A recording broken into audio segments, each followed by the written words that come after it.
This is National Native News. I'm Jill Freitas. Anchorage police say they are on the final stages of their investigation into the death of Kelly Hunt, the 19-year-old Shaktoolik student who disappeared in January on her way to college in Soldotna. Last month, Hunt's remains were found in a ravine in the same Anchorage neighborhood where she had been staying with a friend. Anchorage Police Chief Sean Case says the medical examiner's preliminary report determined Hunt died from hypothermia and exposure with alcohol in her system. There's no indication that there's any physical trauma. There's no indication that an assault has occurred. So most of those questions on whether or not there was a homicide, those questions have been answered through the medical examiner's process. Case says Hunt was missing for more than 100 days, and due to prolonged exposure to the elements, he says it's nearly impossible to determine Hunt's exact time of death. Before closing out the investigation, Case says police will conduct follow-up interviews to learn more about the circumstances leading up to her death. Based on the outcome of those interviews, Case says the investigation could shift back toward a criminal case. He calls Hunt's death a tragedy, but says there is no evidence of a crime.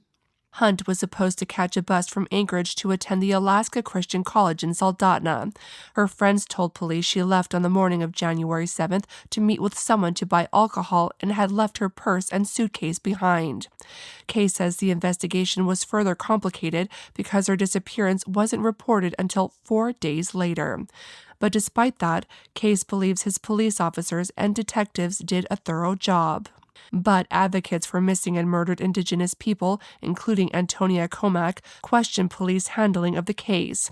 She says investigators are drawing conclusions too soon without first questioning the people who last saw Hunt. How are you going to make that determination before you speak to those people? Because the bottom line is she is not old enough to drink herself. Somebody furnished her alcohol and then she wound up dead. That should be a crime. The Anchorage Police Department timed their report on the Kelly Hunt case with the launch of a new online dashboard that tracks missing persons in Anchorage and the department's homicide clearance rate. Case says the report confirms that Alaska Natives make up a disproportionate share of both missing persons and homicides, but says cases involving both Native and non-Native victims are solved at about the same rate. This story was provided by KMBA's Rhonda McBride. The company that owns a uranium mine near the Grand Canyon wants state regulators to okay a higher arsenic level in nearby groundwater. KNAU's Chris Clements reports at least 2 scientists oppose the idea. Brad Esser used to work for Lawrence Livermore National Laboratory.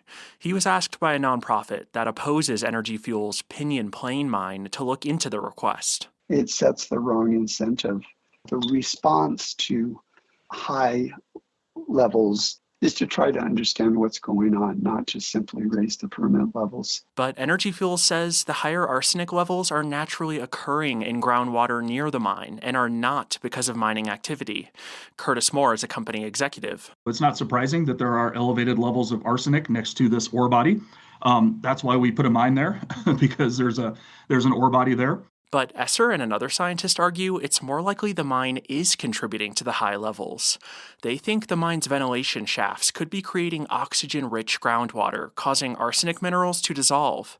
If that's true, Esser worries arsenic could one day reach the Havasupai tribe's key source of drinking water. For KNAU, I'm Chris Clements in Flagstaff. And I'm Jill Freitas.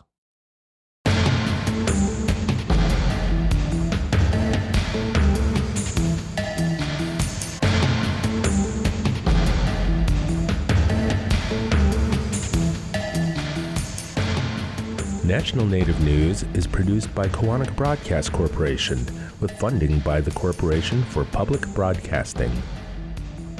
Support by the American Indian College Fund, providing millions of dollars of scholarships to Native students every year. Applications are accepted through May 31st at collegefund.org or by phone at 800-766-FUND.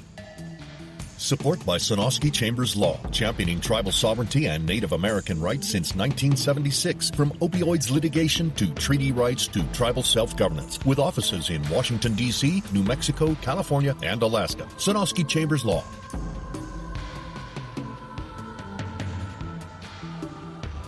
Native Voice One, the Native American Radio Network.